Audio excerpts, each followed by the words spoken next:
She wore a short dress to his party, and the millionaire couldn't hide his jealous desire.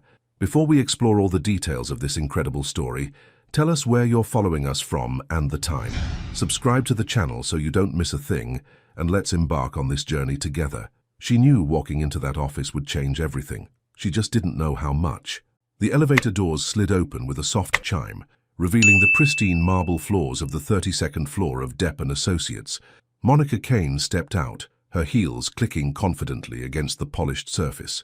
At 29, she carried herself with the kind of quiet strength that commanded attention without demanding it. Her dark skin glowed under the morning light, streaming through floor-to-ceiling windows, and her natural curls were pulled back into a sleek, low bun that framed her angular face perfectly. She wore a tailored navy blazer over a crisp white blouse, paired with well-fitted black slacks that spoke of professionalism without sacrificing her personal style. Her amber eyes, sharp and observant, took in every detail of her new workplace: the minimalist decor, the expensive artwork, the way employees moved with purpose through the open-plan workspace. Ms. Kane, a blonde receptionist, looked up from her desk, her smile polite but measuring. "Mr. Depp is waiting for you in his office, top-floor corner suite." Monica nodded, adjusting the leather portfolio in her hands. She'd spent the morning in her small but cozy apartment in Brooklyn, drinking coffee from her favorite ceramic mug, while reviewing the company's event portfolio one last time. The commute had given her time to center herself, listening to Alicia Keys while watching the city wake up through the subway window. The elevator ride to the top floor felt longer than it should have. When the doors opened again, she was greeted by an entirely different atmosphere. This floor whispered money and power. The assistant's desk sat empty, but voices carried from the corner office. "Told you, Marcus, I don't care what the client wants. If they can't appreciate quality, they can find someone else to plan their mediocre." Monica knocked twice on the open door frame. The voice stopped mid-sentence. Nathan Depp turned from where he stood by the window, and for a moment, the carefully rehearsed introduction Monica had practiced vanished from her mind. He was tall, easily 6'2", with the kind of presence that filled a room before he even spoke. His dark hair was perfectly styled, not a strand out of place, and his steel-grey eyes held an intensity that was both intimidating and oddly magnetic. He wore a charcoal suit that had clearly been tailored specifically for his athletic frame, the kind of attention to detail that whispered of wealth without shouting it. But it was the way he looked at her that caught Monica off guard. Not the quick, dismissive glance she'd expected from a man with his reputation, but something deeper, something that lingered. "Mr. Depp," she said, stepping into the office with the same confidence she'd carried since leaving her apartment that morning. "Monica Kane, I'm here about the event coordinator position." Nathan's expression shifted almost imperceptibly, like a mask sliding into place. The intensity dimmed, replaced by the practiced charm she'd heard about in industry circles. "Of course." He gestured to the man standing near his desk, a shorter, nervous-looking guy clutching a tablet. "Marcus, we'll finish this later." Marcus practically scurried out, casting a curious glance at Monica as he passed. "Please, sit." Nathan moved to his desk, and Monica noticed how he carried himself, controlled, deliberate, like every movement was calculated. "I've reviewed your portfolio. Impressive work with the Patterson Foundation Gala last year." Monica settled into the leather chair across from his desk, crossing her legs and maintaining eye contact. "Thank you. Though I should mention, that event came together because I convinced the vendor to work past midnight when their equipment failed 3 hours before guests arrived. Sometimes the job requires more creativity than the initial plan accounts for." Something flickered in Nathan's eyes. Surprise, maybe even approval. Most people led with their successes, not their problem-solving skills. "And you think that translates to working here? This isn't charity work, Ms. Kane. Our clients expect perfection, not creative solutions to preventable problems." The slight condescension in his tone made Monica's spine straighten. She'd dealt with men like this before, men who assumed her competence was coincidental, that her achievements were somehow lesser because they happened outside their particular sphere. "Mr. Depp," she said, her voice steady but carrying an edge, "perfectionism without adaptability is just expensive brittleness. Your clients pay for results, not rigid processes. If you're looking for someone who'll panic when things don't go according to script, you're right. I'm not that person." Nathan leaned back in his chair, and for the first time since she'd entered the room, his smile seemed genuine rather than practiced. It transformed his entire face, softening the sharp angles and making him look younger, more approachable. Tell me about the worst event crisis you've ever handled. For the next 20 minutes, Monica found herself describing the outdoor wedding where a surprise thunderstorm had forced her to relocate 200 guests to a backup venue she'd secured that morning, complete with catering adjustments and floral arrangements that had to be transported in her own car. Nathan listened without interrupting, occasionally asking pointed questions that showed he understood the logistics involved. "Why events?" he asked finally. "Someone with your organizational skills could do anything." Monica was quiet for a moment, thinking of her grandmother's small house in North Carolina, where she'd learned that celebration wasn't about money, it was about bringing people together, marking moments that mattered. She thought of her mother, who'd worked double shifts as a nurse but still found time to make every birthday feel special, with handmade decorations and carefully planned surprises.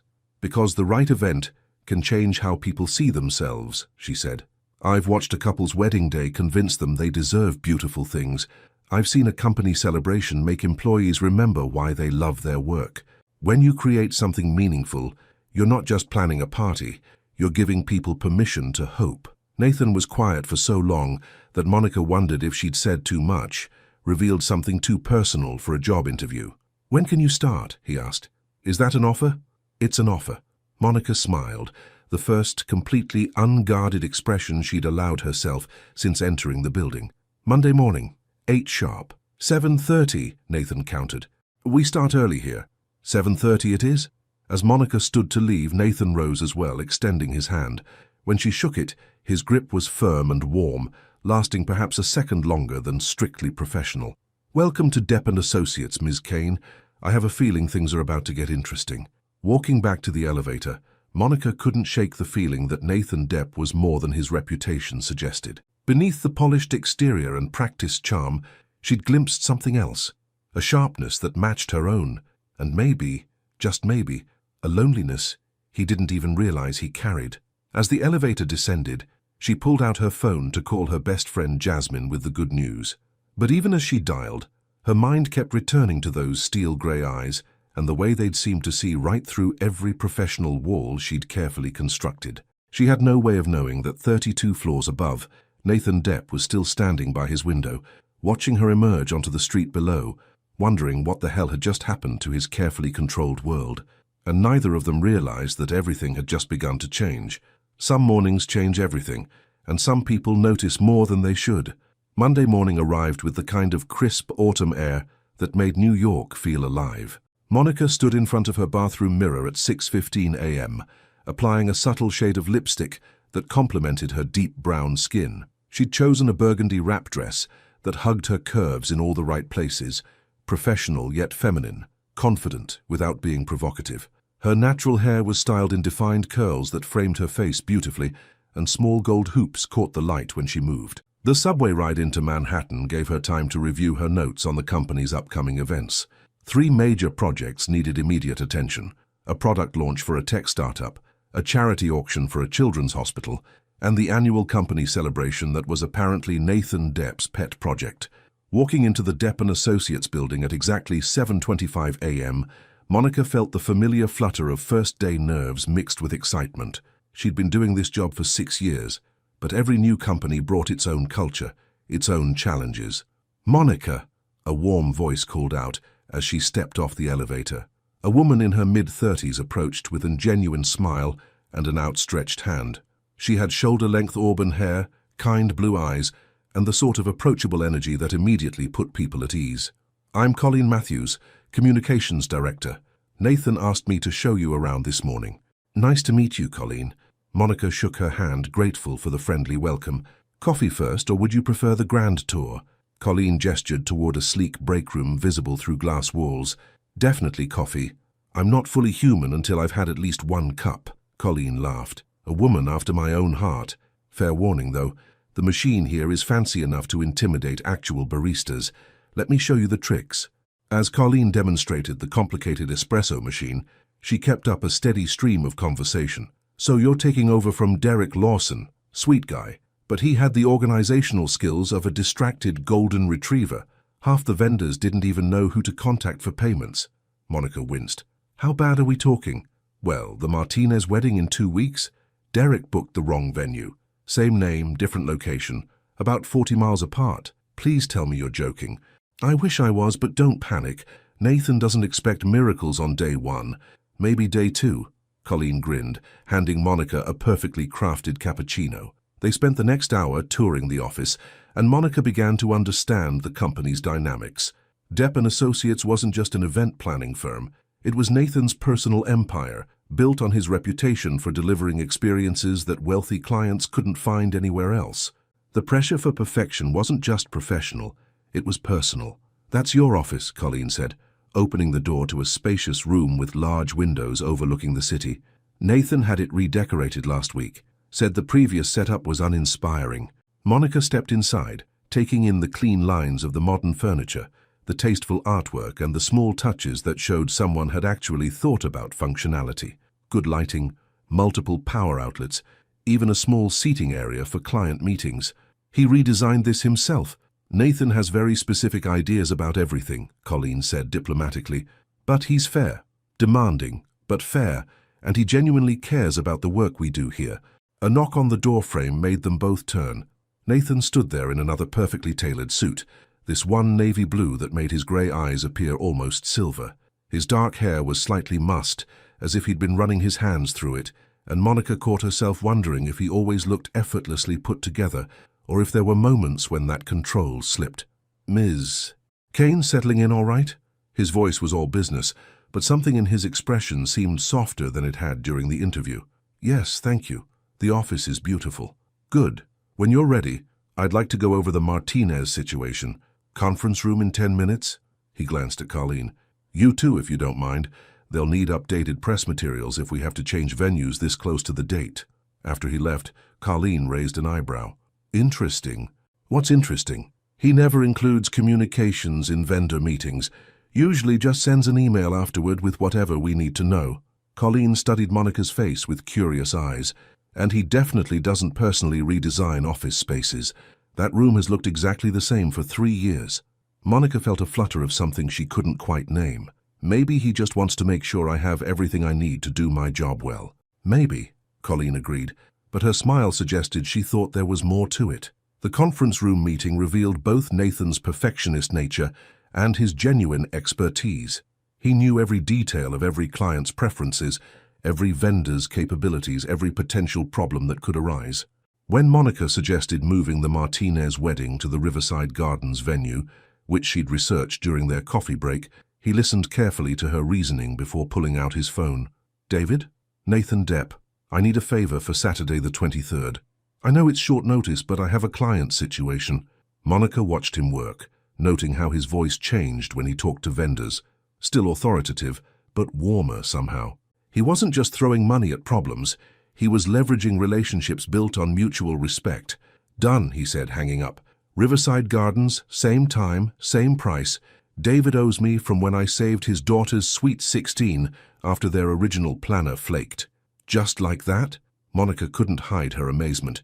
Reputation matters in this business. Take care of people, and they take care of you. Nathan's eyes met hers across the table. Though I'm impressed you thought of Riverside. Most people would have gone with something more obvious. Sometimes the best solutions aren't the obvious ones, Monica replied, echoing their conversation from Friday. Something shifted in Nathan's expression, a recognition, maybe even approval. Colleen, can you handle the press updates? I want to walk through the rest of Ms. Kane's projects with her. After Colleen left, the conference room felt smaller somehow. Nathan moved to the whiteboard, outlining the timeline for each upcoming event with the kind of precision that spoke to years of experience. The tech startup launch is straightforward, he explained, his back to her as he wrote. Young company, big dreams, moderate budget. They want to look bigger than they are without looking like they're trying too hard. Monica found herself studying the way he moved, the confidence in his gestures, the way his shoulders filled out his suit jacket. When he turned back around, she quickly focused on her notes. The children's hospital auction is more complex. High-profile donors, emotional stakes, and Dr. Hassan can be particular about details. What kind of particular?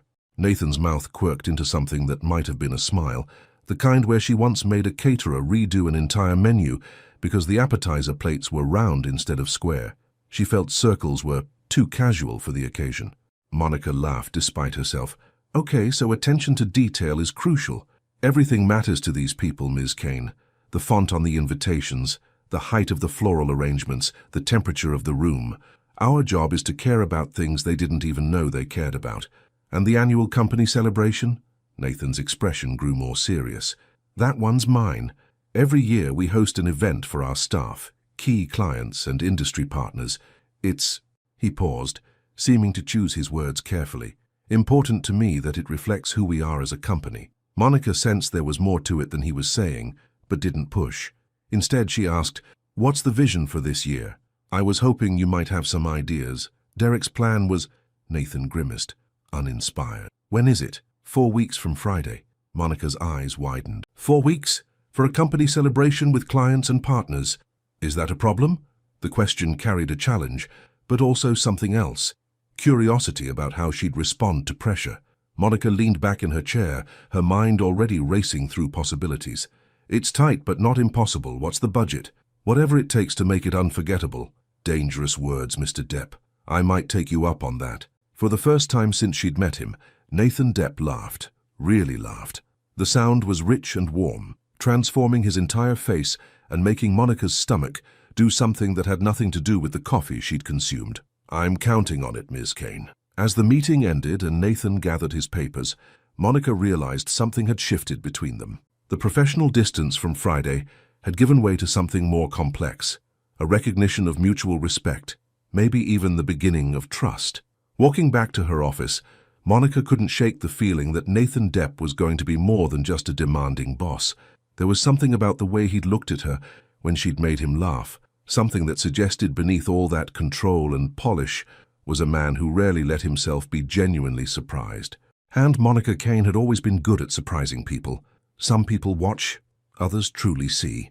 2 weeks into her new position, Monica had fallen into a rhythm that felt surprisingly natural. She arrived each morning at 7:25, spent a few minutes in the break room chatting with Colleen and the other early arrivals, then dove into her work with the kind of focused energy that made hours disappear. This particular Wednesday morning found her in the building's cafe on the ground floor, waiting for her meeting with the florist for Dr. Hassan's auction. She'd discovered that the small cafe, tucked between the lobby and a boutique law firm, served the best croissants in the neighborhood and had become her go-to spot for vendor meetings that needed a more relaxed atmosphere. "Monica Kane," a woman's voice called out. Monica looked up to see an elegantly dressed woman in her 40s approaching her table. "I'm Beatrice Winters from Petal and Thorn. We spoke on the phone." "Ms. Winters." Perfect timing. Monica stood to shake hands, immediately appreciating the woman's firm grip and direct eye contact. Beatrice had silver-streaked black hair pulled into a chic chignon and the kind of confident bearing that spoke to decades of dealing with demanding clients.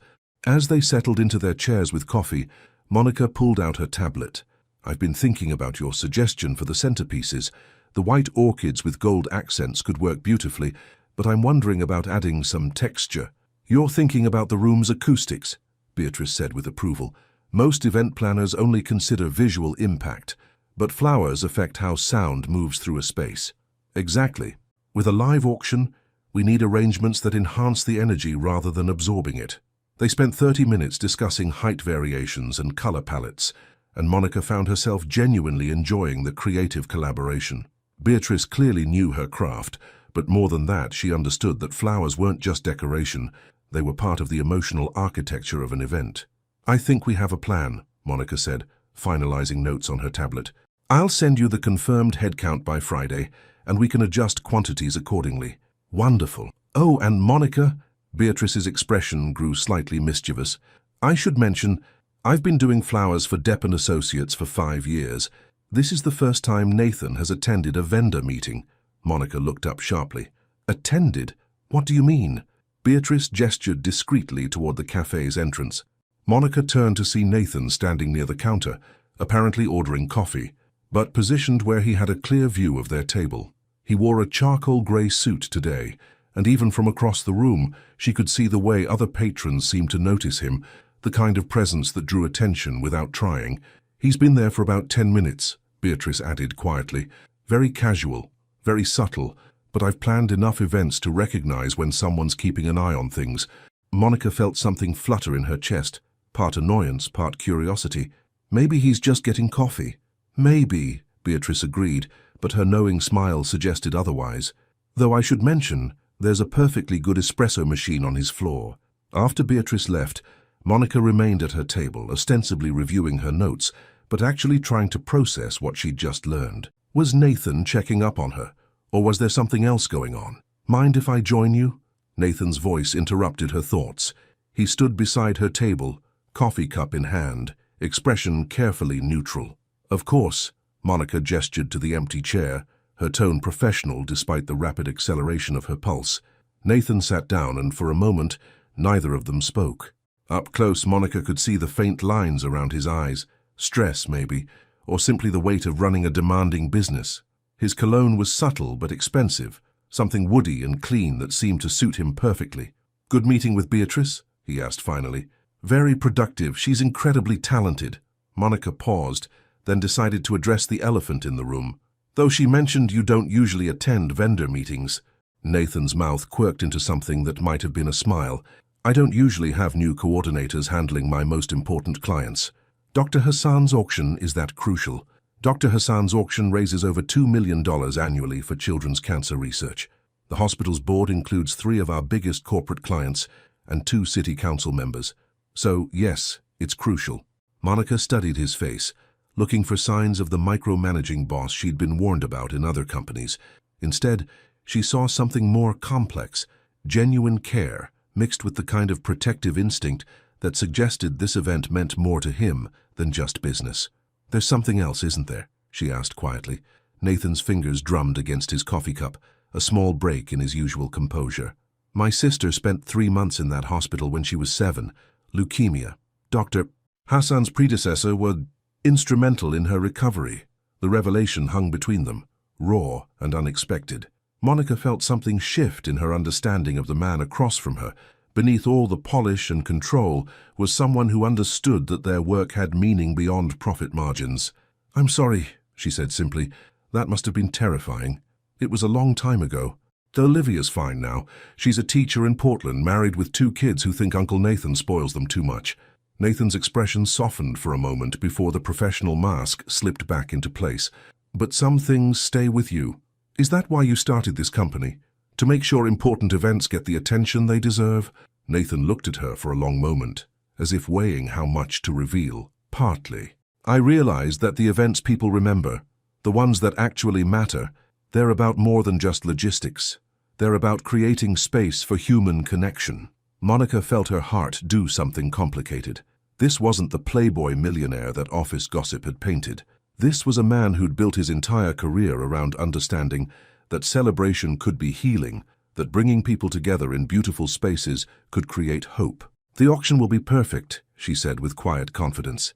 I promise. I believe you. Nathan's eyes met hers, and for a moment, the carefully maintained professional distance between them seemed to dissolve entirely. The moment was interrupted by Monica's phone buzzing with a text. She glanced down to see a message from her friend Jasmine. Coffee later. Need to hear about this mysterious new boss. Work emergency? Nathan asked, noticing her expression. Just a friend wanting to catch up, Monica said, slipping her phone back into her purse. Though I should probably head back upstairs. The Martinez wedding is this weekend, and I want to do a final walkthrough with the venue. Of course. Nathan stood as she gathered her things, then surprised her by saying, Monica, the vendor meetings? I wasn't checking up on you. I was in the neighborhood for a client lunch, and I saw you through the window. You looked engaged, happy. It reminded me why I love this business. Monica felt warmth spread through her chest. Thank you for telling me about your sister. It helps me understand why this work matters to you. It matters to you too, Nathan observed. I can see it in how you talk about the events, how you listen to the vendors. Not everyone in this business remembers that we're dealing with people's most important moments. As they walked toward the elevator together, Monica found herself hyper-aware of Nathan's presence beside her, the way he moved with quiet confidence, the way he held the elevator door for her without making it feel like a performance. Monica? Nathan said as they reached her floor. Yes? I'm glad you're here. The elevator doors closed between them, leaving Monica standing in the hallway with her heart beating just a little too fast, and the sudden, unsettling realization that Nathan Depp was becoming more than just her boss. and she wasn't entirely sure how she felt about that. Sometimes the best conversations happen when you're not trying to have them. Friday evening found Monica still at her desk at 7 p.m., surrounded by vendor contracts, timeline spreadsheets, and half-empty coffee cups. The Martinez wedding had gone flawlessly the previous weekend, but Dr. Hassan's auction was consuming every spare moment. The guest list had grown by 30 people in the last week alone, requiring adjustments to everything from seating charts to appetizer quantities. Her natural curls had escaped from their morning-style hours ago, framing her face in soft waves as she leaned over her laptop. She'd kicked off her heels under her desk and was wearing the cardigan she kept in her office for late nights, a soft cream cashmere that her mother had given her for Christmas, practical but beautiful. You know there are laws about working people this hard. Monica looked up to find Nathan standing in her doorway, his suit jacket draped over his arm and his tie loosened. His hair was slightly mussed, and there was something almost boyish about his appearance that made her stomach flutter unexpectedly. "Says the man who's still here at 7 p.m. on a Friday," she replied, stretching her neck and feeling the satisfying pop of tension releasing. "Touché." Nathan stepped into her office, glancing at the organized chaos surrounding her. "The Hassan auction? The guest list keeps growing. Apparently word got out about the silent auction items, and now everyone wants to attend." Monica rubbed her temples, feeling the beginning of a headache, which is wonderful for the fundraising goals, but challenging for everything else. Nathan moved closer, studying the spreadsheets on her screen with the kind of focused attention she'd come to recognize as his problem-solving mode. "What if we opened up the balcony level? It's not typically used for events, but it could accommodate overflow seating." "I thought about that, but doesn't it require additional permits?" "I know someone at the city planning office. Consider it handled." Nathan pulled out his phone and made a quick note. "What else?" Monica found herself smiling despite her fatigue. "Are you always this hands-on with projects?" "Only the important ones." Nathan's eyes met hers, and something in his expression made her breath catch. "And only with coordinators who care as much about the outcome as I do." Before Monica could respond, her stomach chose that moment to growl loudly enough to be heard across the room. She pressed a hand to her abdomen, embarrassed. "When did you last eat?" Nathan asked, his tone shifting to something almost protective. "I had a yogurt around 11. "Monica, it's past 7.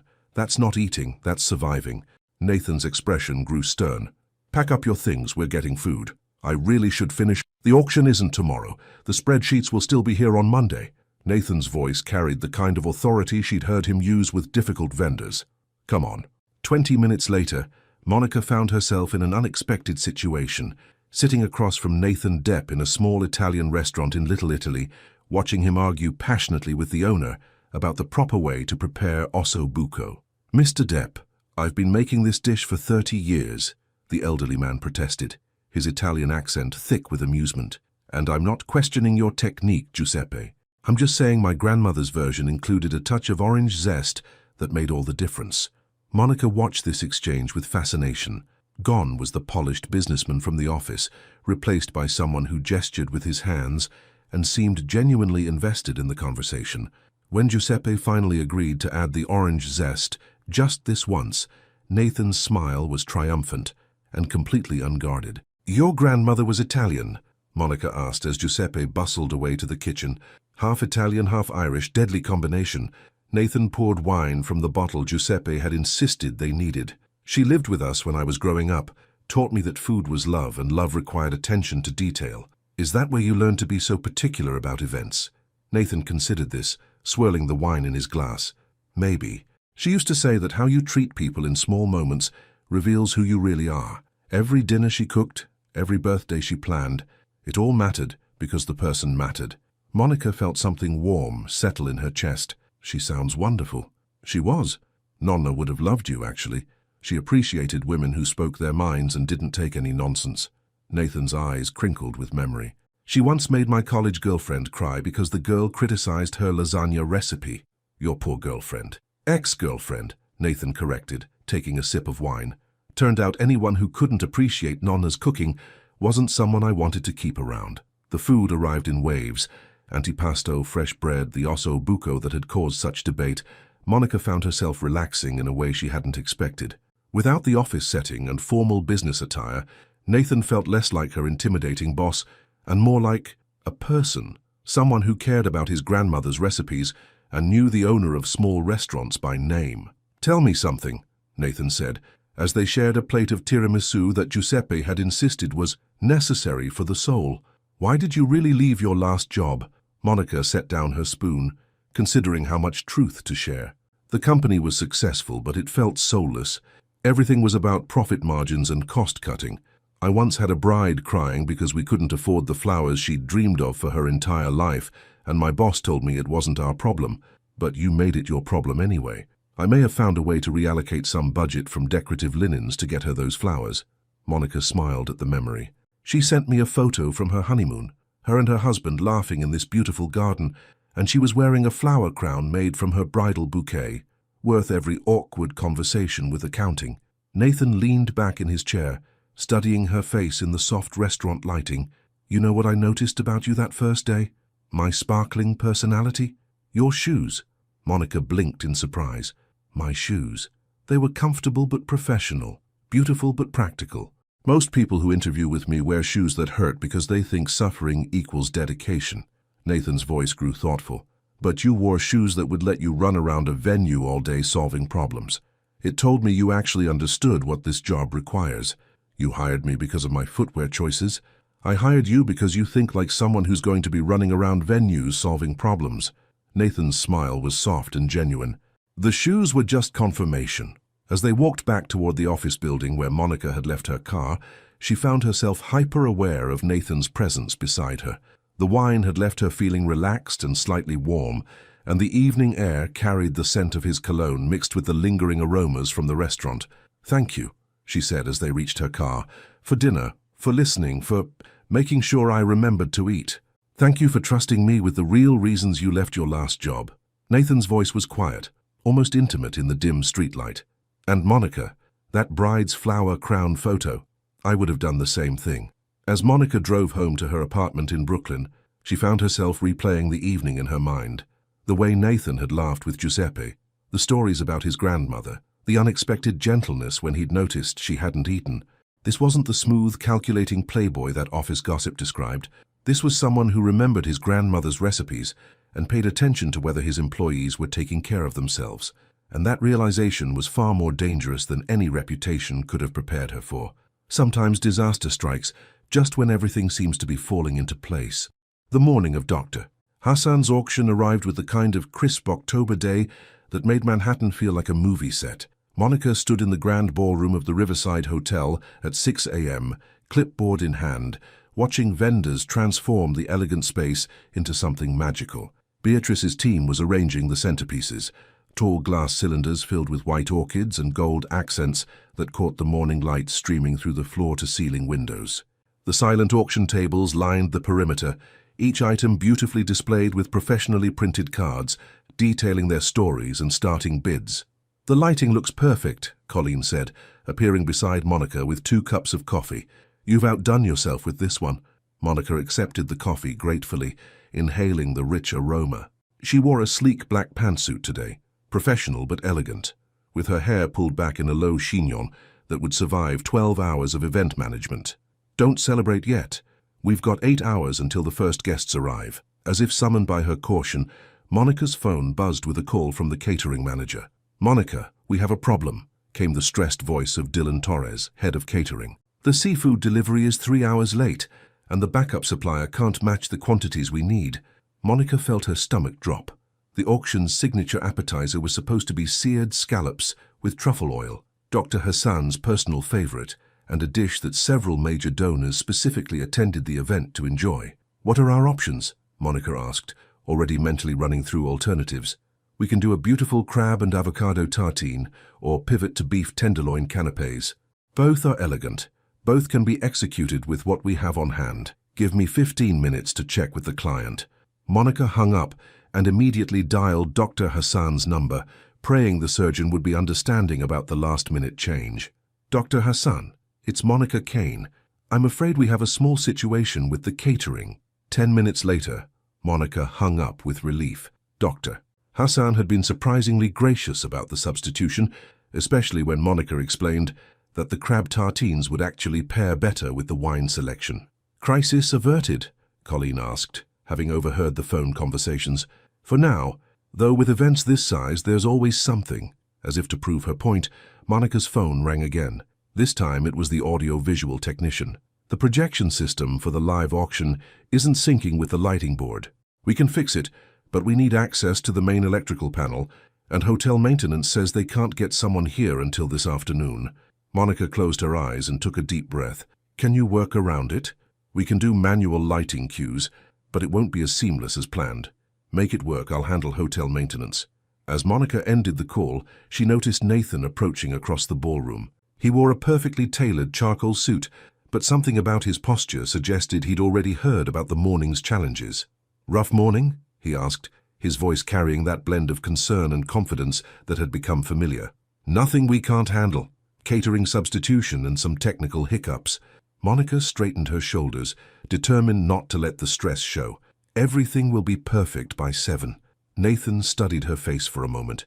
You know, in 5 years of working with Derek, I never once saw him handle a crisis this calmly. Derek probably never had Giuseppe's osso buco to remind him that sometimes the best solutions aren't the obvious ones, Monica replied, surprised by her own boldness in referencing their dinner. Something shifted in Nathan's expression, surprise, maybe even warmth. Giuseppe's osso buco, huh? Before Monica could respond, her phone buzzed with a text from the hotel maintenance supervisor. Electrical access approved. Technician on his way. Good news? Nathan asked, noticing her relieved expression. The electrical issue is being resolved, which means I can focus on making sure Dr. Hassan's evening is everything she deserves. She's lucky to have you handling this. Nathan's voice was quiet, almost intimate, despite the bustling activity around them. Monica, the dinner the other night. I hope you know it wasn't just about making sure you ate. Monica felt her heart skip. What was it about? It was about wanting to know the person behind the professional competence, the woman who fights for brides' flower budgets and stays late to perfect seating charts. Nathan's grey eyes held hers steadily, and I'm glad I did.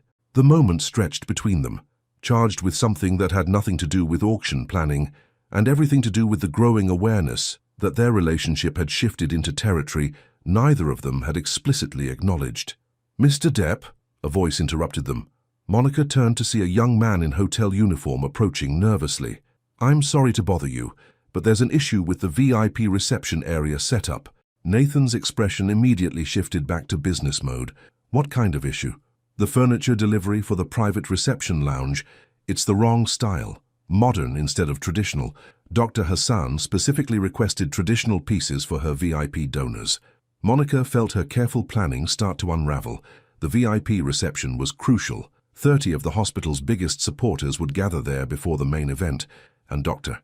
Hassan had been very specific about creating an atmosphere of timeless elegance. How wrong are we talking? Monica asked. The hotel employee winced. Think sleek minimalist instead of classic sophistication. Nathan ran a hand through his hair, the first crack in his composed exterior Monica had seen all morning. Options? We can try to source traditional pieces from other hotel properties, but it would take most of the day, and there's no guarantee we can match the aesthetic. Monica's mind raced through possibilities. Traditional furniture, timeless elegance, 30 VIP donors who expected perfection. What about the hotel's library? She asked suddenly. The hotel employee looked confused. Ma'am, the Riverside has that beautiful private library on the mezzanine level, right? Leather chairs, antique tables, built-in bookshelves. Monica's excitement grew as the solution crystallized. We could relocate the VIP reception there. It's already decorated in exactly the style Dr. Hassan wants. It's intimate enough for 30 people, and it has that sophisticated academic atmosphere that would appeal to medical professionals. Nathan stared at her for a moment, then slowly smiled. The library, of course. Would that work logistically? Monica asked the hotel employee. Actually, yes. It's available tonight, and it already has its own bar setup. We'd just need to add some floral arrangements and adjust the catering service. Make it happen, Nathan said, and tell Dr. Hassan about the change personally. Frame it as an upgrade to a more exclusive space. As the hotel employee hurried away, Nathan turned back to Monica with an expression she couldn't quite read. The library, he said again, shaking his head. Brilliant. Sometimes the best solutions aren't the obvious ones, Nathan finished. You keep proving that. As the morning progressed, Monica found herself moving through the crisis resolution with increased confidence. The crab tartines were even more beautiful than the original scallops would have been. The manual lighting cues actually created a more dramatic effect during the live auction preview, and Dr. Hassan was absolutely delighted with the library relocation, calling it infinitely more sophisticated than a generic reception room. By 6 p.m., as the first guests began arriving, Monica stood at the edge of the ballroom watching months of planning come to life. The space looked stunning, elegant without being stuffy, sophisticated without being cold. Guests moved through the silent auction displays with genuine engagement, and she could already hear the excited buzz of conversation from the library, where the VIP reception was in full swing. "You did it," Nathan said, appearing beside her. He'd changed into a black tuxedo that made him look even more elegant than usual, and Monica felt her breath catch slightly. "We did it," she corrected. "Your connections made the electrical repair possible, and your support gave me the confidence to suggest the library." "Monica," Nathan's voice was quiet, serious.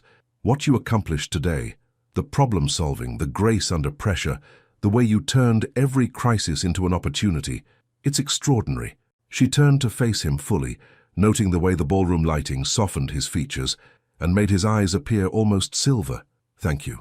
There's something I need to tell you," Nathan continued, his voice dropping even lower. "These past few weeks, working with you, watching you handle everything with such intelligence and creativity, it's made me realize something I wasn't expecting." Monica's heart began to race. "What's that?" Before Nathan could answer, Dr. Hassan appeared beside them, resplendent in a midnight blue gown and practically glowing with satisfaction. "Monica, my dear, this is absolutely perfect. The library reception has my donors raving, and the auction displays are breathtaking." Dr. Hassan grasped Monica's hands warmly. "I've been hosting this event for 8 years, and this is by far the most elegant execution we've ever achieved." As Dr. Hassan moved away to greet other guests, Monica realized that Nathan's moment of vulnerability had passed. His professional mask was back in place, though something in his eyes suggested the conversation was merely postponed, not forgotten. But as Monica watched him move through the crowd of donors and dignitaries, she couldn't shake the feeling that whatever Nathan had been about to say would change everything between them. The most important conversations often happen in the quietest moments. The auction had exceeded all expectations.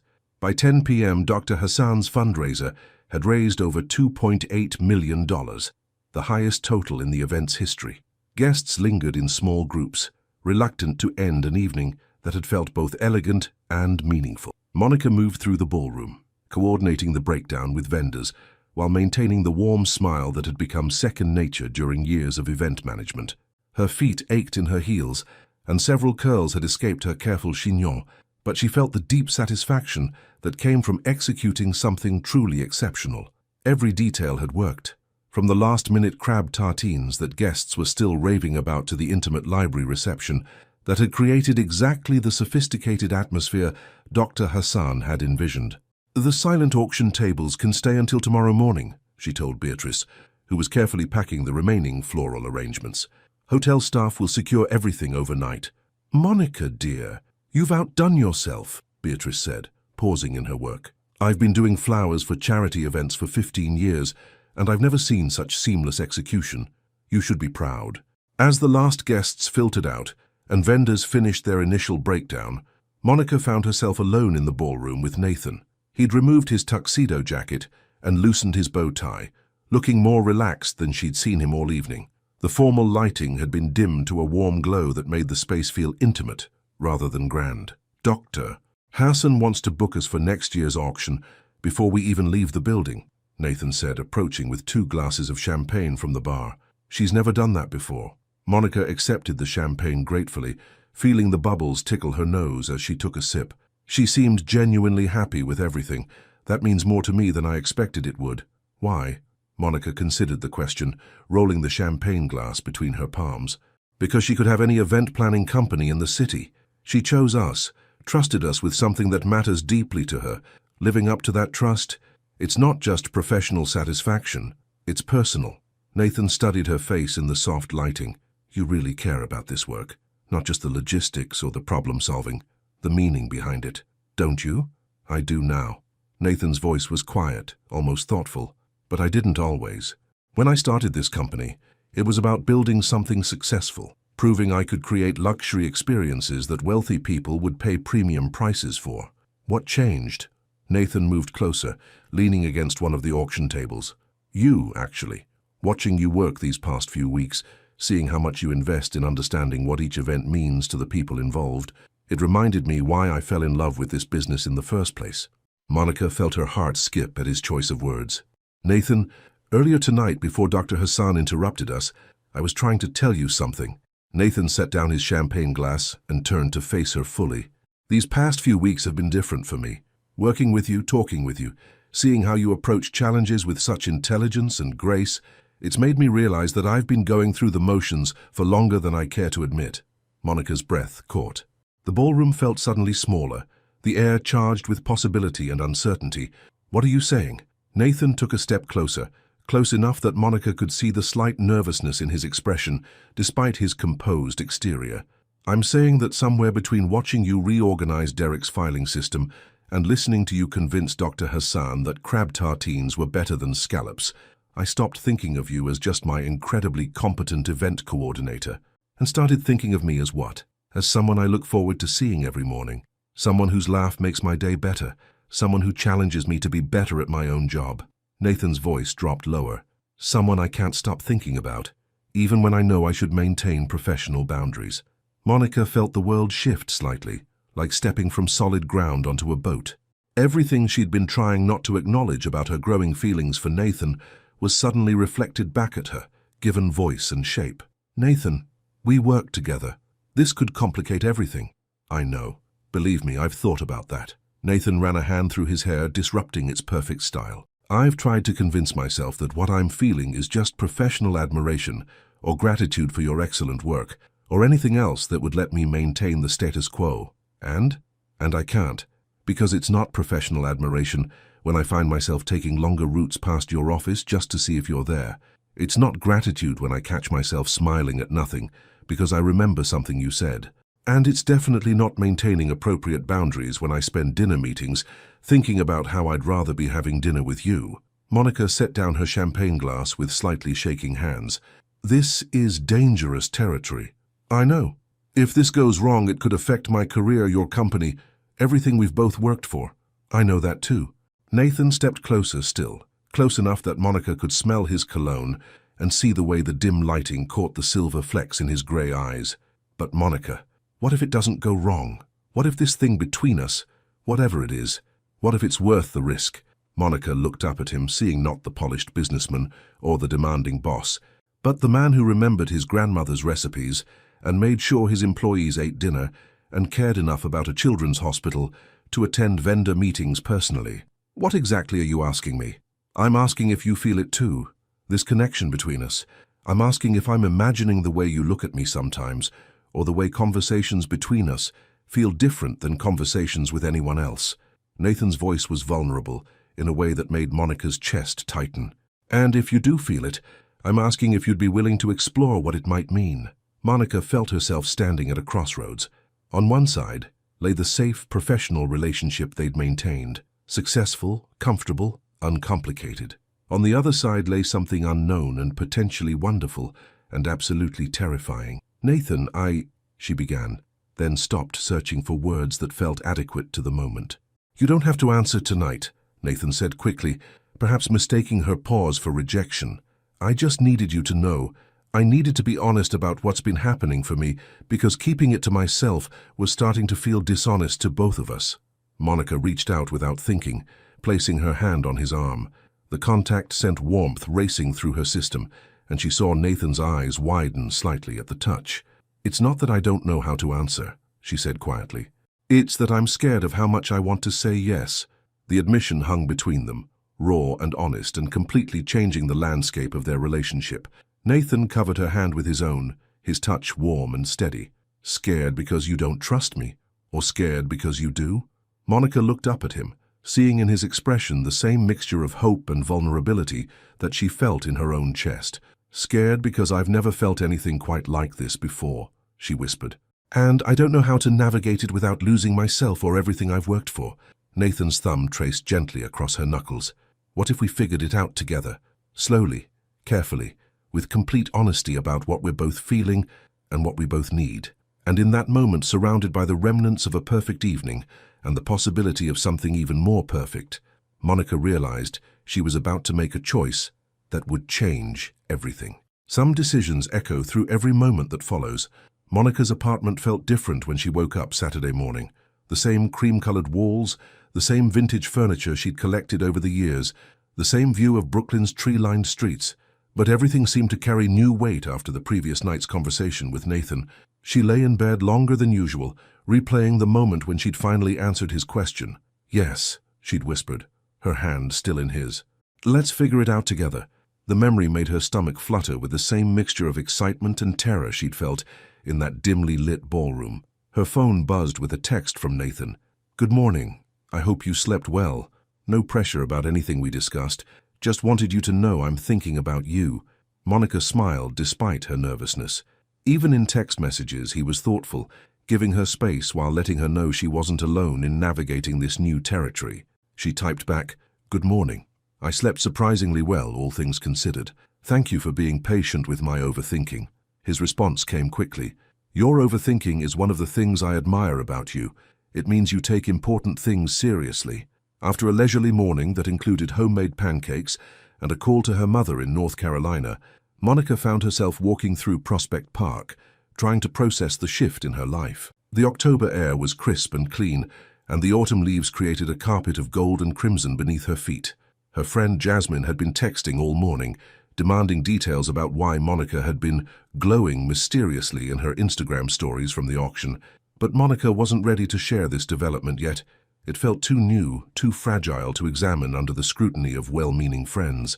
Her phone rang as she paused by the lake, watching a family of ducks navigate the calm water. "I hope I'm not intruding on your weekend."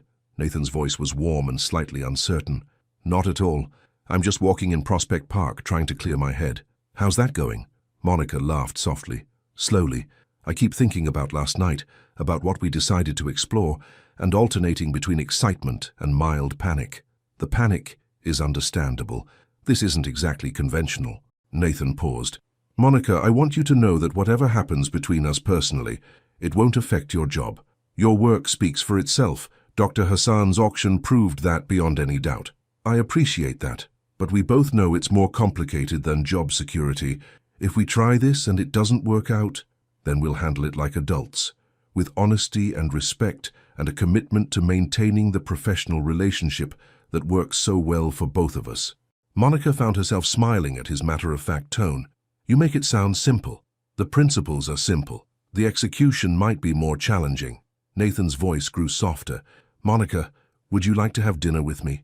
Not a business dinner, not a working meal, just dinner, as two people who are interested in getting to know each other better." Monica's heart did that fluttering thing again. "Are you asking me on a date, Mr. Depp?" "I am indeed, Ms. Kane. Though I should warn you, I'm surprisingly nervous about it." "You? Nervous?" Monica couldn't hide her amusement. "The man who negotiates million-dollar contracts is nervous about dinner. Million-dollar contracts don't make me care about the outcome the way this does." The honesty in his voice made Monica's chest tighten with something warm and hopeful. "Yes," she said, "I'd like that very much." "Tonight? Or would you prefer to wait until—" "Tonight is perfect." 3 hours later, Monica stood in front of her bedroom mirror, second-guessing her outfit choice for the third time. She'd settled on a deep emerald dress that brought out the gold flecks in her brown eyes, elegant but not overly formal, sophisticated but approachable. Her natural curls framed her face in soft waves, and she'd chosen jewelry that her grandmother had given her, simple gold earrings and a delicate necklace that caught the light when she moved. Nathan had suggested a small French bistro in the village, the kind of place that felt intimate, without being obviously romantic. When Monica arrived, she found him already seated at a corner table, looking up from his phone with a smile that made her suddenly understand why half the women in Manhattan seemed to know his name. But it wasn't the practiced charm she'd heard about from office gossip. This smile was different, genuine, slightly nervous, and completely focused on her. "You look beautiful," he said as she sat down, and the compliment felt earned rather than automatic. "Thank you.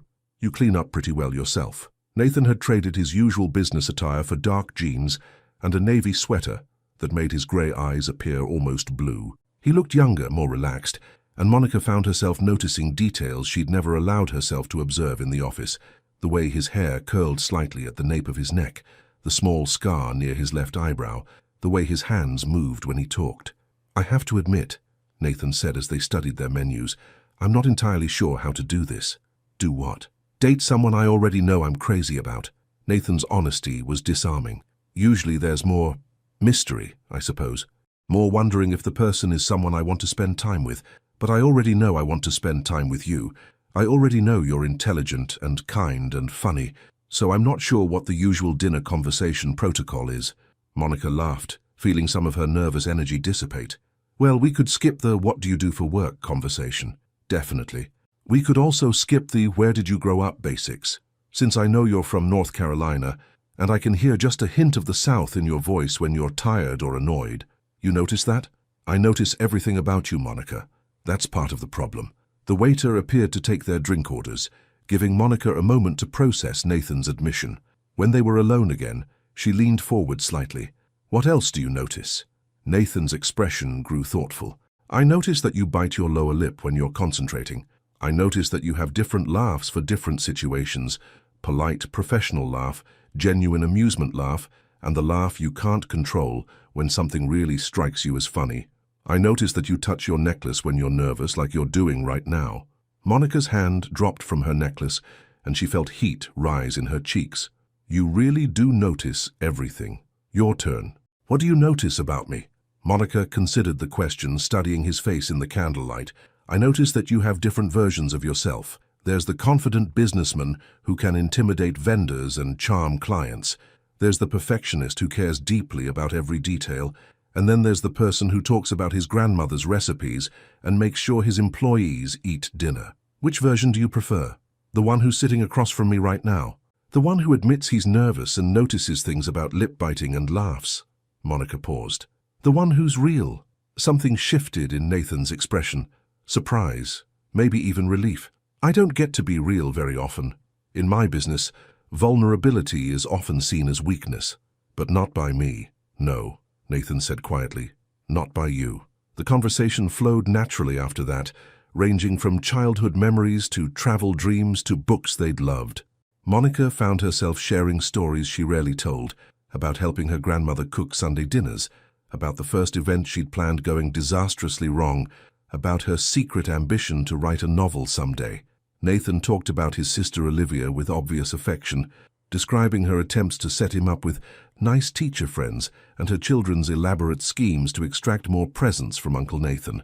He shared his love of sailing, something Monica never would have guessed, and his dream of eventually expanding the company to include destination events in Europe. "I can't remember the last time I talked to someone for 3 hours without checking my phone once," Nathan said as they shared dessert.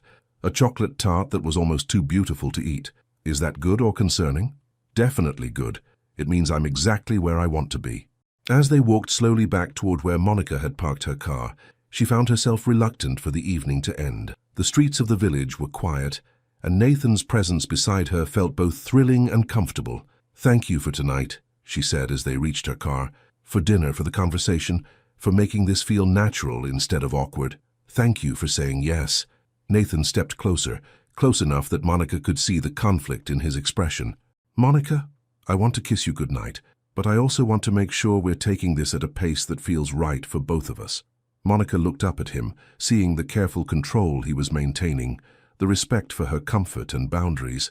In that moment, she realized that Nathan Depp had just become someone completely different from her initial impression. Not the smooth playboy from office gossip, but a man who asked permission and cared about her feelings and made her feel seen in ways she hadn't experienced before. "I'd like that," she said softly. "I'd like you to kiss me goodnight."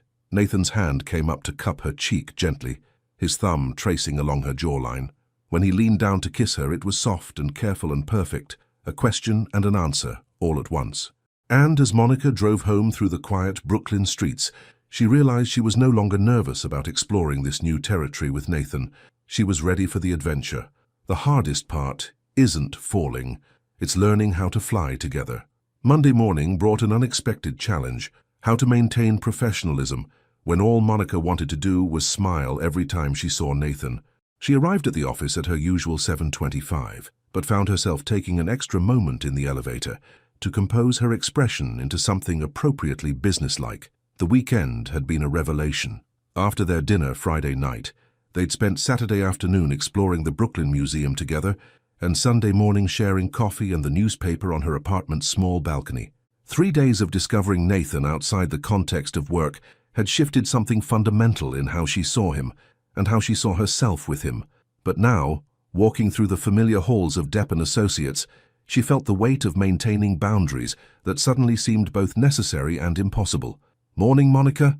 Colleen appeared with her usual cheerful energy, carrying 2 cups of coffee. "You look radiant today. Good weekend?"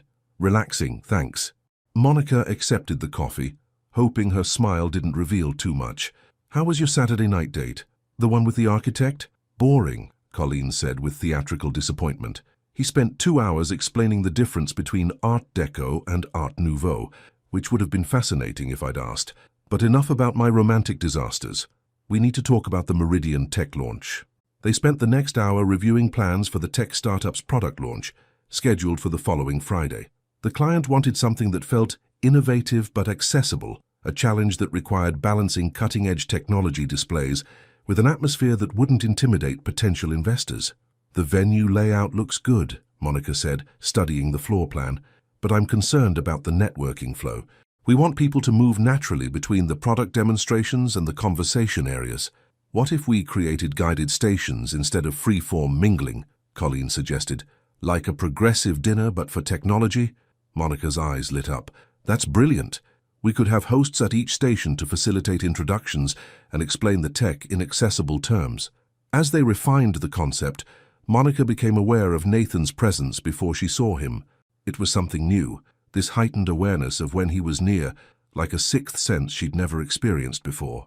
"Good morning." Nathan's voice was carefully professional as he joined their discussion. "How's the Meridian planning progressing?" "We're redesigning the networking format," Monica explained, managing to keep her tone equally businesslike despite the way her pulse quickened. "Instead of traditional mingling, we're proposing guided stations that move guests through the experience strategically." Nathan studied their notes, and Monica found herself watching his hands as he traced the venue layout, the same hands that had cupped her face so gently Friday night. "Interesting approach," Nathan said. "What's the timing for each station?" 15 minutes per station, 5 minutes for transitions," Colleen answered. "Total experience runs 90 minutes, then opens into general networking and dinner." "I like it. More structured than our usual events, but it serves the client's goals."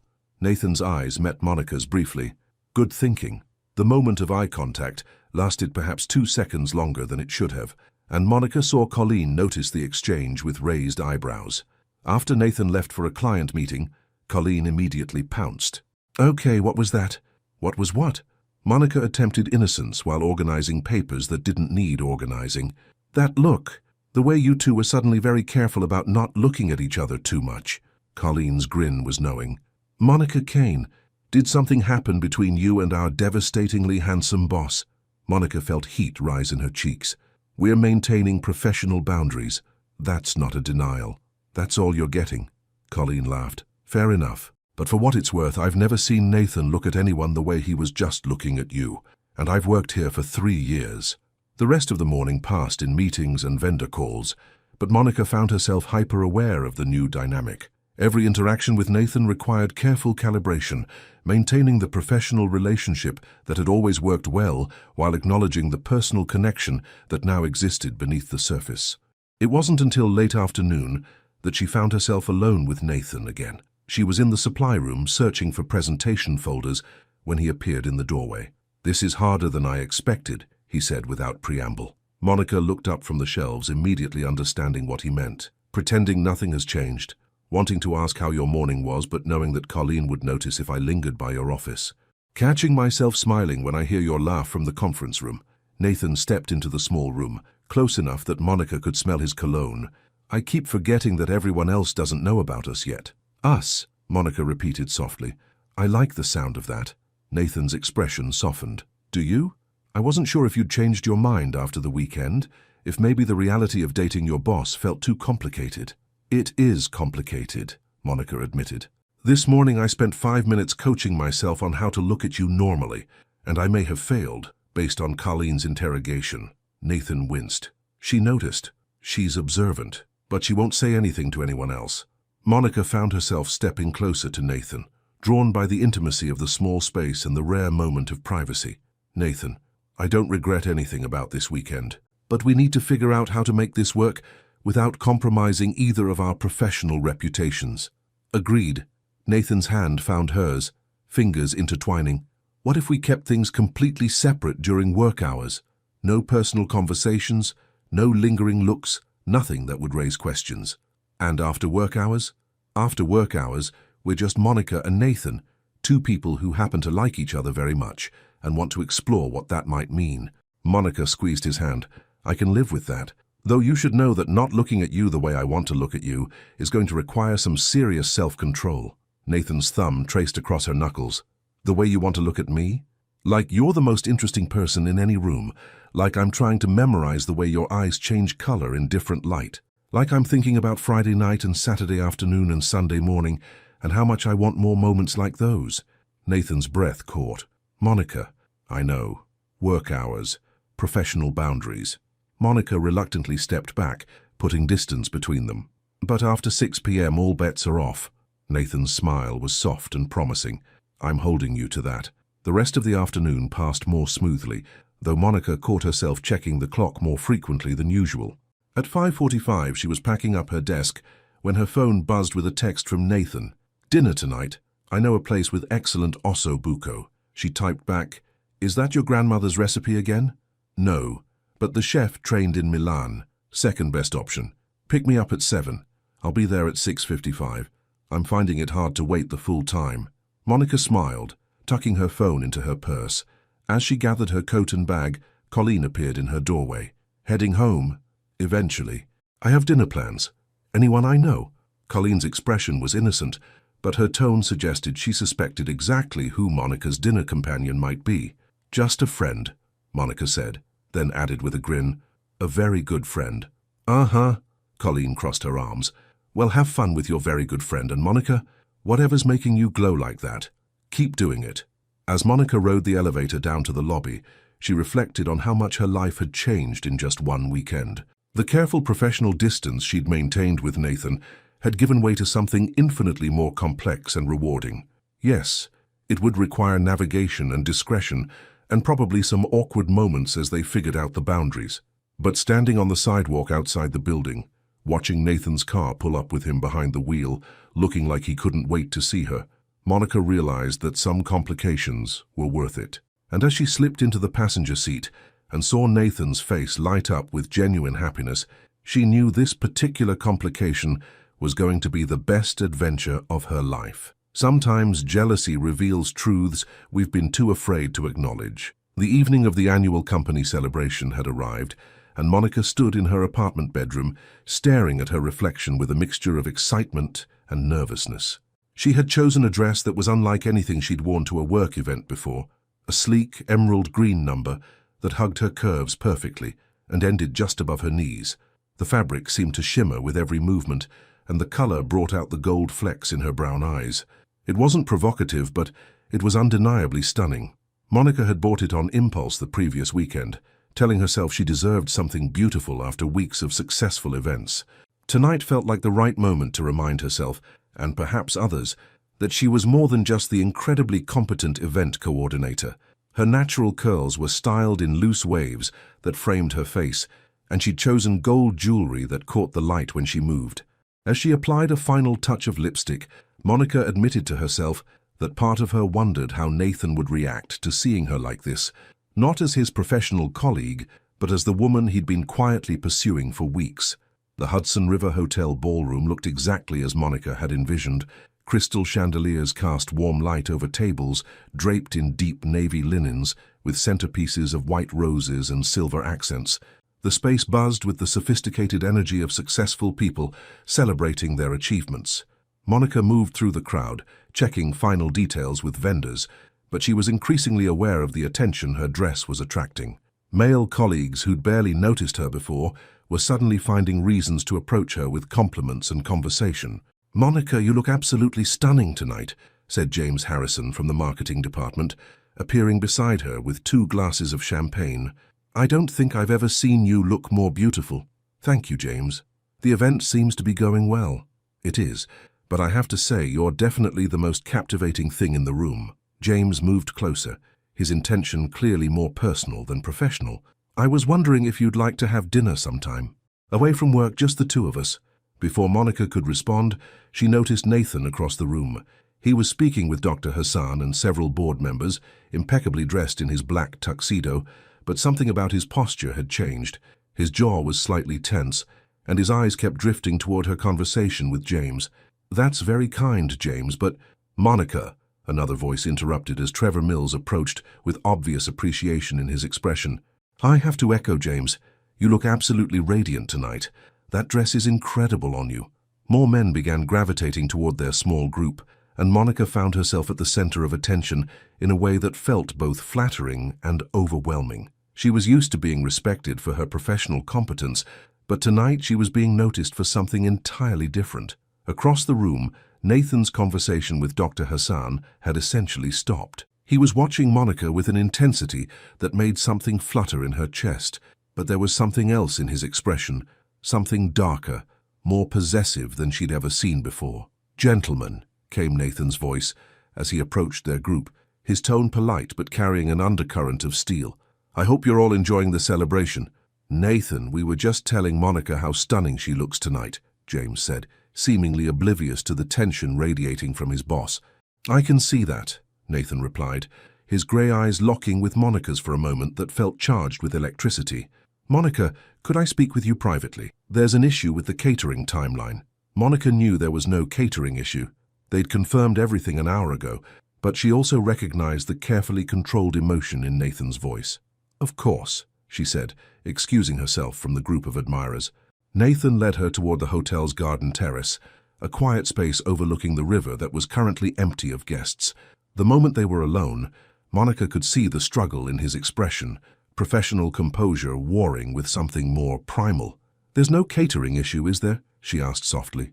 Nathan ran a hand through his perfectly styled hair, disrupting its careful arrangement. "No, there's not."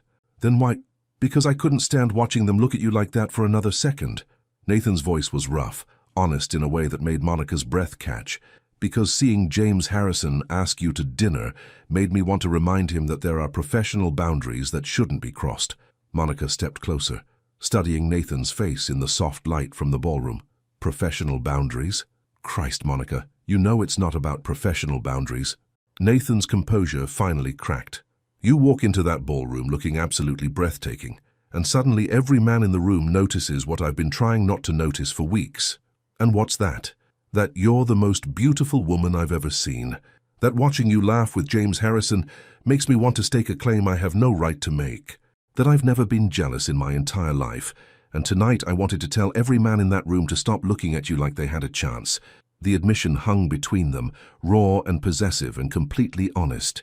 "Nathan," Monica's voice was barely a whisper. "I know it's crazy. I know jealousy isn't attractive, and I know I have no right to feel territorial about you." Nathan stepped closer, close enough that Monica could see the conflict in his grey eyes.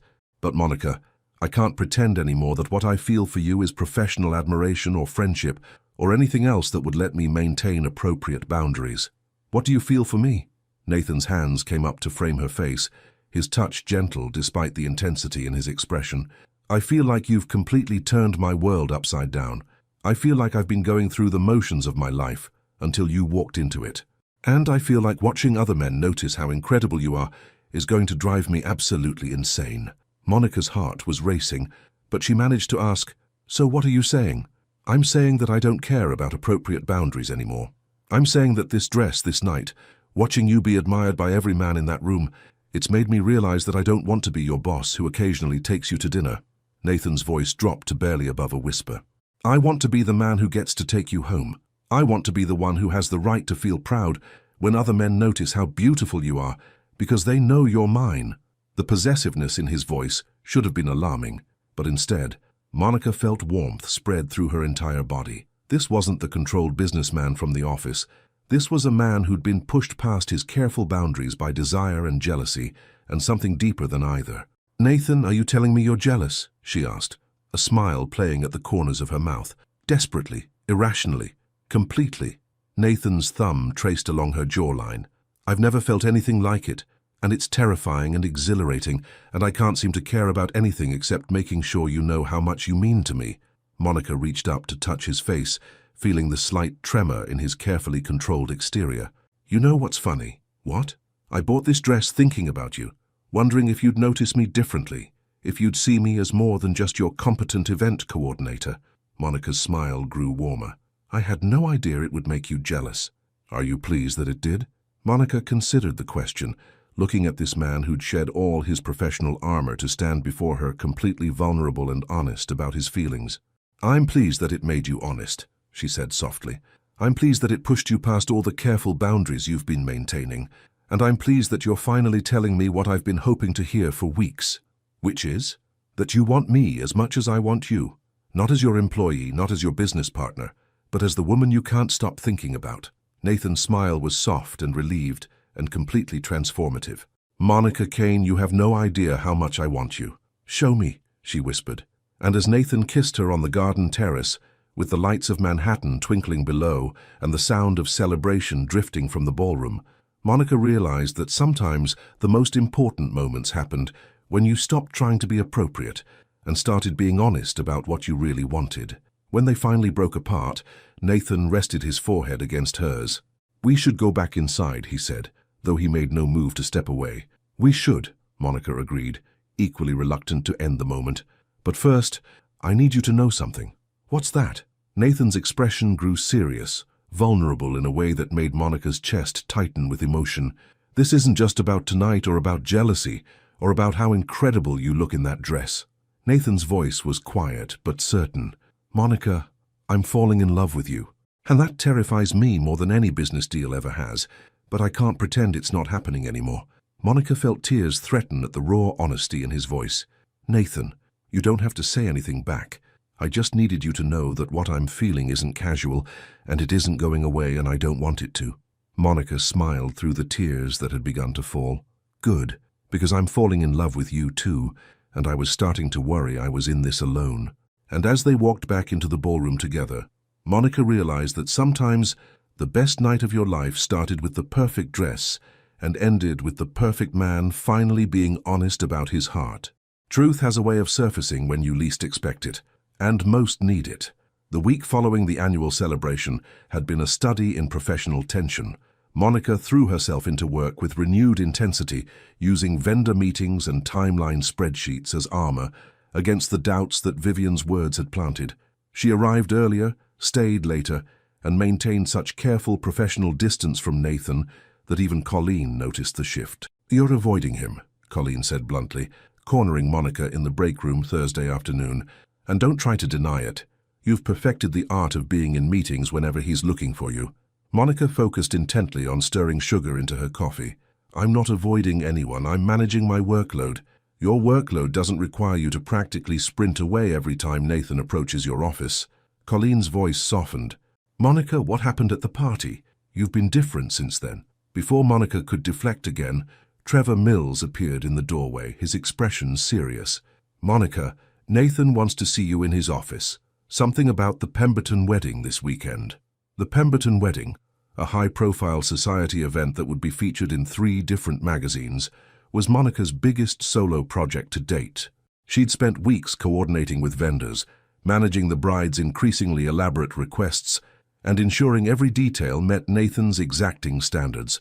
Is there a problem? Monica asked, her stomach tightening. I don't know. He just said it was urgent. Monica walked to Nathan's office with the kind of dread usually reserved for medical appointments.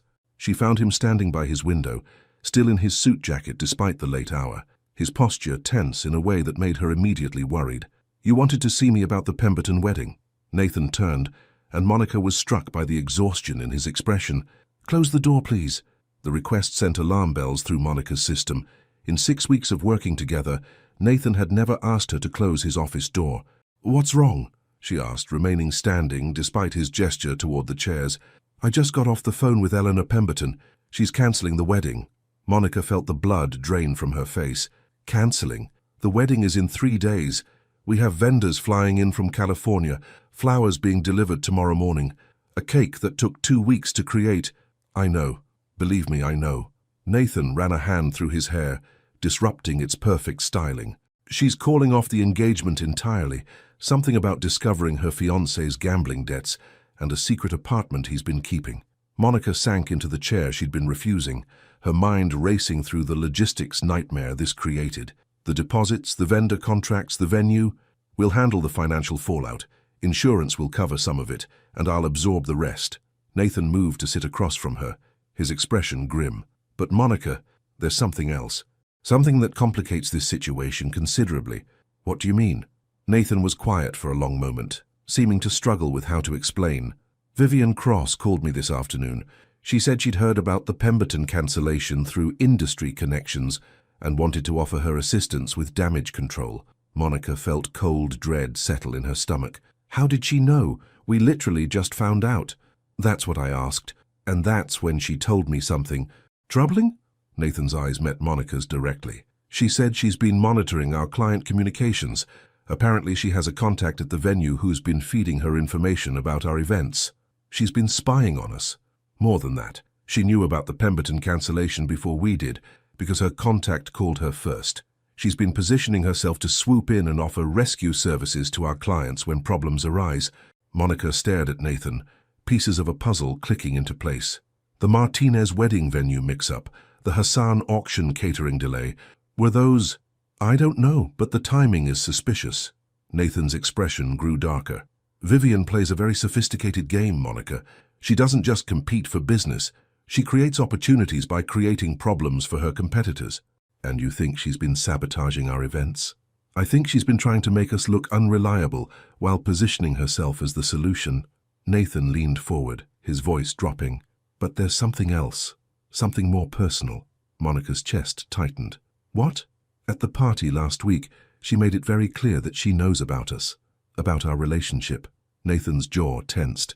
She threatened to make it public if I didn't consider renewing our business partnership. Monica felt like the air had been knocked out of her lungs. She's blackmailing you.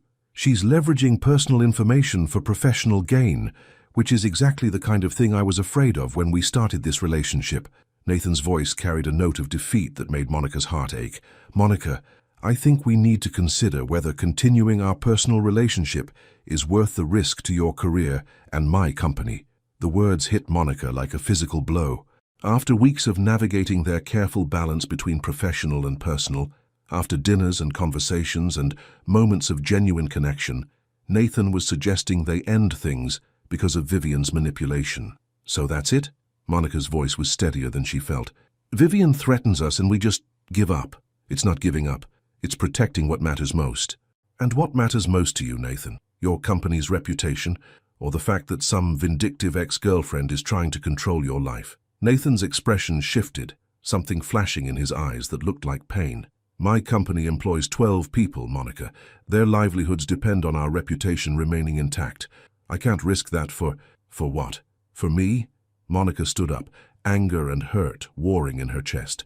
Just say it, Nathan. You can't risk your business for me. That's not what I meant, isn't it? Monica moved toward the door, then stopped and turned back. You know what I think? I think Vivian's threat scared you, but not in the way you're telling yourself. I think you're scared because this relationship has become real, and real means vulnerable, and vulnerable means you might actually have to fight for something instead of just controlling it. Nathan's composure cracked. You think I don't want to fight for this? You think walking away from you would be easy? I think you're choosing the safe option because it's what you've always done. Keep everyone at arm's length, maintain control, never risk anything that might actually matter. That's not fair. Neither is asking me to give up the best thing that's happened to me in years because your ex-girlfriend is a manipulative bitch who can't handle rejection. The words hung between them, raw and honest, and completely changing the tenor of their conversation. Nathan stared at Monica for a long moment, and she saw something shift in his expression, the careful control giving way to something more desperate, more real. You think this is the best thing that's happened to you? He asked quietly. I think you've made me remember what it feels like to be seen by someone who actually understands me. I think these past few weeks have been the happiest I've been in my professional life because I finally found someone who values my mind and my work and my heart. Monica's voice grew stronger.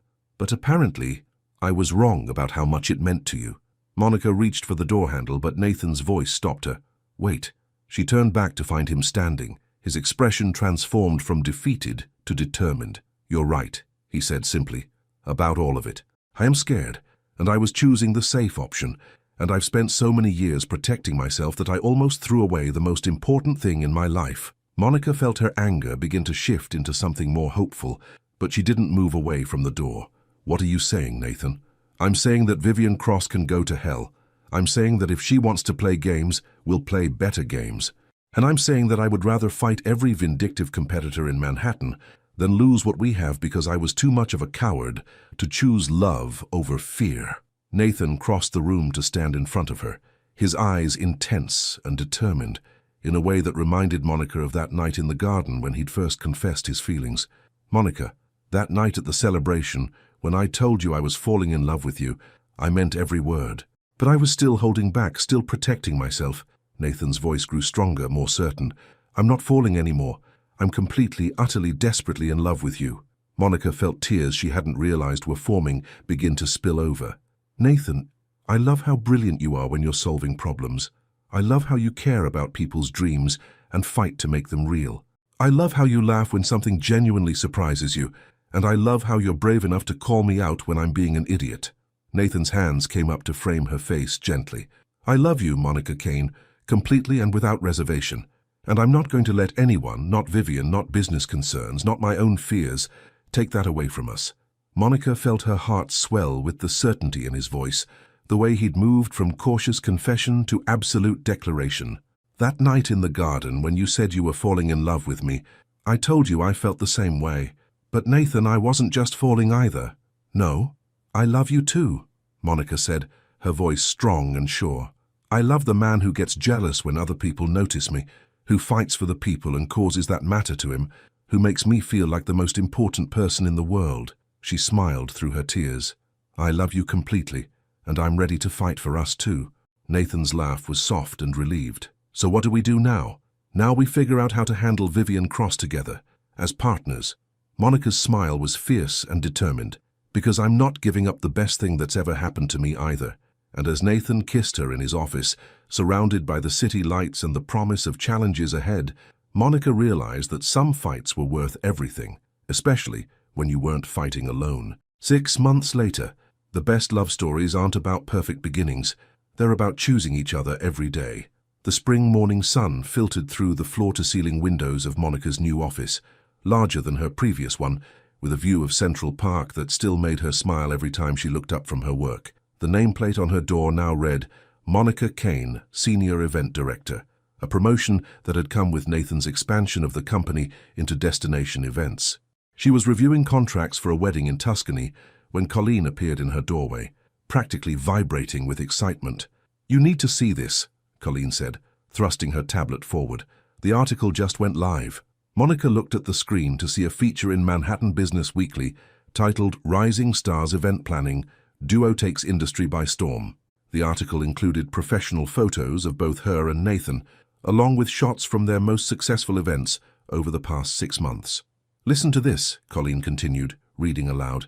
Under the leadership of Nathan Depp and newly promoted Senior Director Monica Kane, Depp & Associates has experienced unprecedented growth, securing contracts with 3 Fortune 500 companies and expanding into international luxury events. Industry insiders credit the partnership between Depp and Kane as a perfect blend of visionary leadership and flawless execution. Monica smiled, remembering the photo shoot from 2 weeks ago. The photographer had captured something authentic in the images, the way she and Nathan worked together, the natural chemistry that had translated into professional success as well as personal happiness. There's more, Colleen said, scrolling down. The duo's success hasn't gone unnoticed by competitors. Vivian Cross of Cross Events declined to comment for this article, but sources suggest her firm has lost several high-profile clients to Depp & Associates in recent months. Monica's smile widened.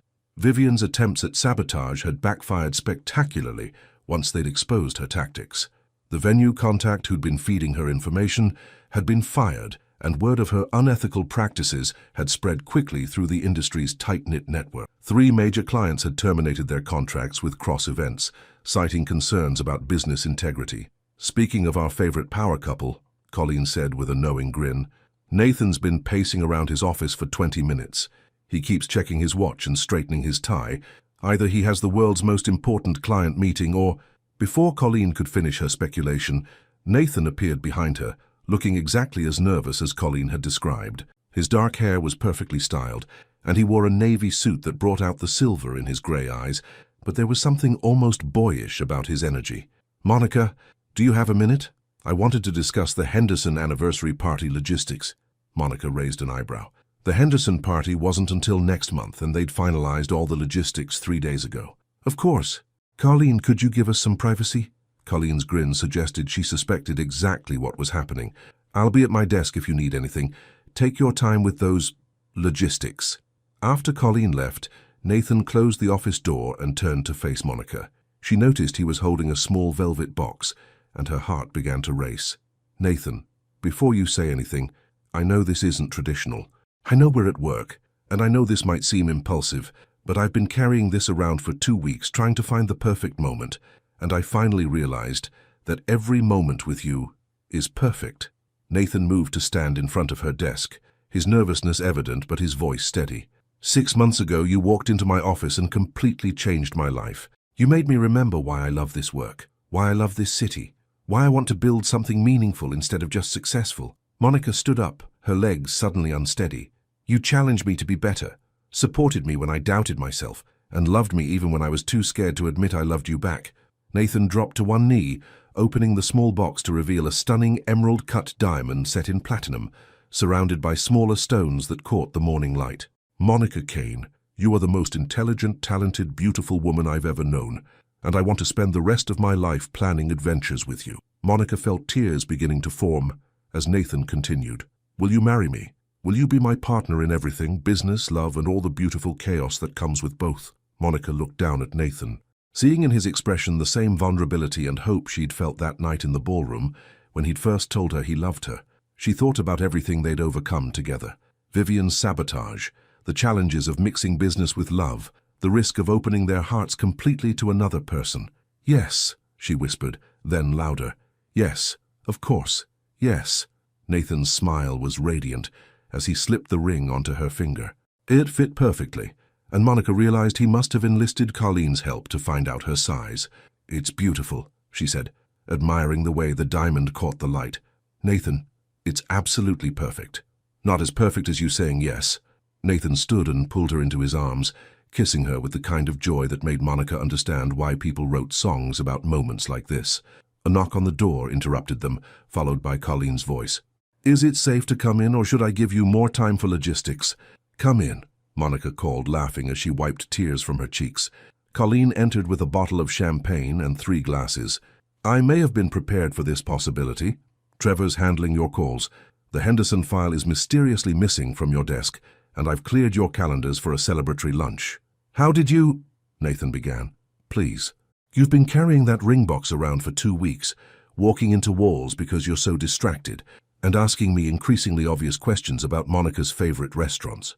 Colleen popped the champagne cork with practiced ease. "Congratulations, you two. It's about time." As they toasted with champagne in Monica's office, overlooking the park where she and Nathan had taken their first walk as a couple, Monica reflected on how much her life had changed since that first day when she'd walked into Nathan's office looking for a job. She'd found so much more than professional success. She'd found a partner who challenged her to grow, supported her ambitions, and loved her with the kind of depth that made everything else in life more vivid and meaningful. "So," Nathan said, his arm around her waist as they watched the city bustle below, "I suppose we'll need to plan another event. Our wedding." Monica smiled, leaning into his warmth. "Actually, I have some ideas about that. There's this amazing event planner I know. Incredibly talented, attention to detail, works well under pressure. Does she work with difficult clients? She specializes in them.